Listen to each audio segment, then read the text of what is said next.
Michael Swain, executive of Freedom of Religion South Africa, bringing you another update from the front lines of faith and freedom. And today I'm joined by my colleague Liesl Pretorius, 4SA's legal advisor. And we're talking about the very important topic of parents participating in the upcoming school governing body elections. Now, the next SGB elections are taking place early next year in March 2024. And 4SA is urging all parents, particularly persons of faith, to participate in these elections through voting or even standing as a candidate. And we're going to unpack a little bit about that in the next few minutes as we have our weekly discussion. So, Liesl, you can maybe tell us, because you're spearheading this project, what are school governing bodies, SGBs, and why are they so important? Sure, Michael. So the law requires every public school to have a school governing body. And basically, the SGB is responsible for the governance of the school. So you can think of them as schools' parliament. They make the rules, they make the policies, they choose who does what job, etc. Now, also, very importantly, school governing bodies are schools' watchdogs, and as such, they are tasked with protecting and promoting the best interests of the school community, in particular, that the learners receive the kind and quality of education that meets the expectation of their parents. SGBs have significant powers and prerogatives, and these include determining the school's vision and mission, its values and ethos. They can also write school policies, for example, on admission, language, religion, and the code of conduct and discipline, very important policies. They choose which teachers to appoint and whether a teacher should be promoted or not.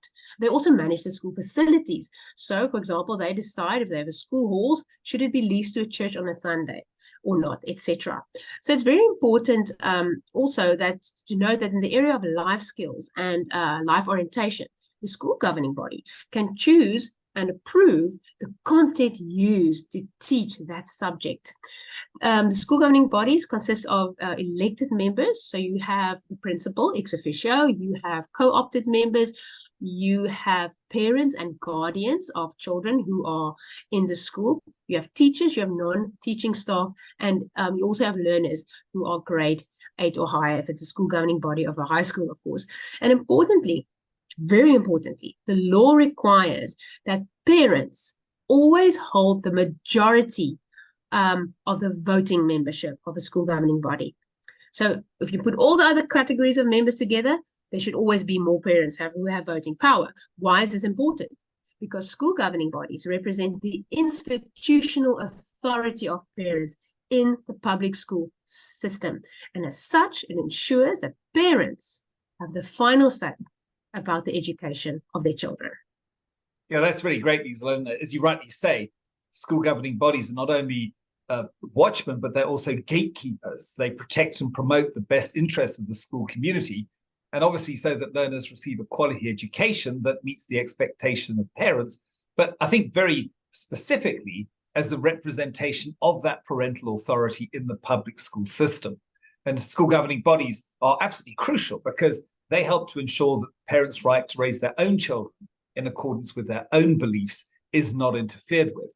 It's interesting that I've been thinking this morning about how crucial it actually is, because in a sense, so many of the things that we fight in the battle for faith and freedom in the educational sector actually can be very well met by people in school governing bodies who have the right mind and the right head and the right heart, who can actually look at the things that are coming into the school governing body, well, through them into the school system.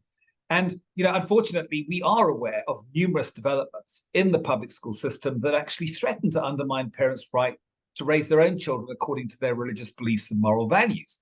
And this is perhaps a great opportunity for parents to get involved literally at the coalface, right at the front line, and they have the right to push back against these things. And children, I believe, more than ever, need their parents to take an active stance in the governance of the school. You can appreciate why, if you're a person of faith, you should be involved in the school governing body, at very least by participating in these elections or by voting for suitable candidates. And maybe just another point briefly is that school governing bodies, you're elected for 3 years. And the last school governing bodies were held in March 2021. The next ones, of course, as we said, are held in March 2024. So these elections are literally critical to determining how each public school will be run in the coming years. And parents must understand, of course, that the decisions and the policies that school governing bodies will be making will have a significant impact on their children, which will, of course, potentially go right through into their adult lives. So our position is, with respect, parents simply cannot afford to just leave their children's education in the hands of others.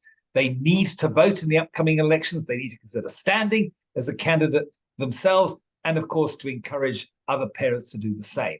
So, Liesl, now we're getting on to the nitty-gritty, perhaps, and we've been emphasizing the importance of parent participation, but how can you practically get involved in the SGB elections? How does this actually work? Well, I think the first thing to note is the date. You've already mentioned it. I'll mention it again. The next round of school governing body elections are taking place between 1 and 31 March 2024. Now, each province in South Africa will publish regulations that set out exactly how the elections will work in that province. But all school governing body elections contain certain basic elements. And we'll get into these. But also, you need to note that the public school that your child attends, they must provide you as a parent with all the necessary information about how its election will work. But it will basically contain one of these, it will contain these 3 steps, right? The first step is the voter's roll. Very important. You need to ensure that your name is on the voter's roll, because if your name is not on the voter's roll, you cannot vote and you cannot stand as a candidate. So if the voter's roll comes out, the school will provide it. If your name's not there, you need to immediately take steps to ensure that it's on it, because there is a time frame within which you have to do it, but that will be specified when the regulations for your province has been published. Secondly, nomination of candidates. Because as we said, how do you participate? There's voting, there's standing as a candidate. If you want to stand as a candidate, and we strongly encourage you to do so if you have the heart to do it, ensure that your nomination form is properly completed and submitted. Again, those details will be provided to you by the school. You must also be ready to make your case as to why you are a suitable candidate to serve on the SGB. We've spoken about what school governing bodies do, the vision, the mission, the ethos, the values, the codes of conduct, language policies. Set out how you can contribute positively to the school community in respect of those things. You might have a particular skill set that would be useful to the school. We also strongly encourage you to support fellow parents who are also suitable candidates by proposing and seconding their nominations, because the school, again, will stipulate how many candidates you can vote for, but it will be more than one candidate. So you need other parents around you as well. The school will confirm exactly how the nomination process works, what are the requirements are for standing as a candidate, and then they will, once the nominations are in, they will validate all the nominations and will make available a final list. You can make objections against unsuitable nominations, but if nominations meetings are held, be sure to attend those. And now the third step. So we looked at voters' roll, we looked at nomination. Third step is the actual election day. Most important step, probably. Come election day, you need to attend the election meeting and you need to vote for suitable candidates. So for this reason, it's important to understand who the other candidates are. What are they standing for? So that's one of the reasons why you attend the nomination meeting, because people will motivate why they are a suitable candidate. And at the election, votes for those candidates as well. The school, again, confirm the election process, requirements. You need to bring an ID. Where will the election take place? Because some of them take place at a physical location, others online. Those details will be confirmed. They also confirm how many candidates you can vote for, etc. So that's the election process in a nutshell. So, Liesl, let me wrap up and re-emphasize perhaps what's at stake in these SGB elections in March 2024. We should probably also say that even though the SGB is an unpaid position and does involve extra hours of responsibility, it is so important that parents consider serving, because, or even perhaps voting for a suitable candidate if you can't serve yourself, because you are helping to ensure that helpful and certainly not harmful learning materials and practices are kept out of the school. you literally get to vet the content. For example, we've often spoken about CSE and what content there is available for that. Life orientation, life skills, that's the subject that has to be taught, but the content, you as the SGB can pick.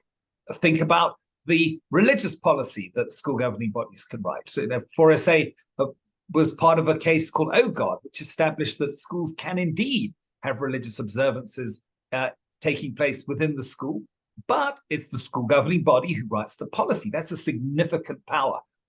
The other thing we contested in an early stage of the Bella Bill was the fact that the MEC for Education wanted to pull in all the rights to rent out or lease out or use school property.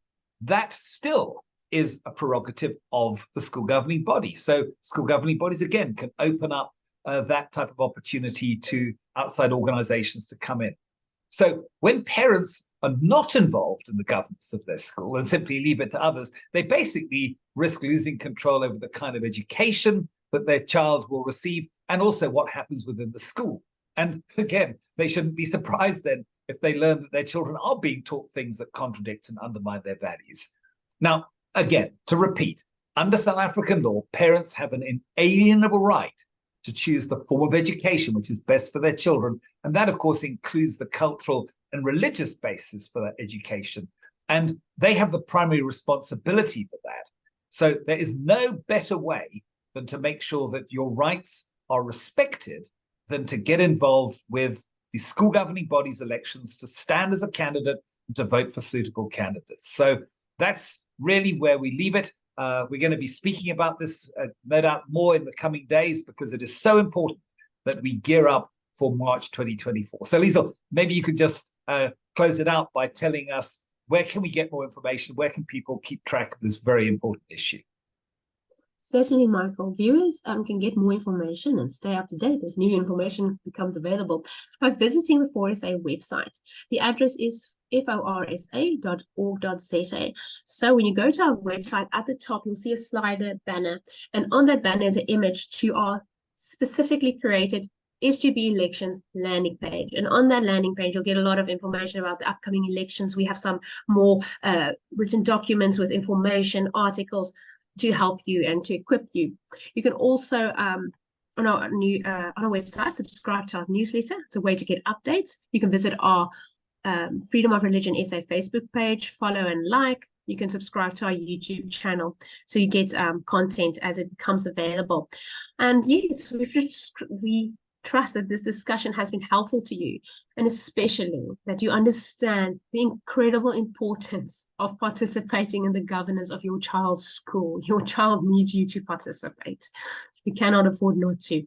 So please participate in the upcoming school governing body elections. Again, they're taking place between the 1st and the 31st of March 2024.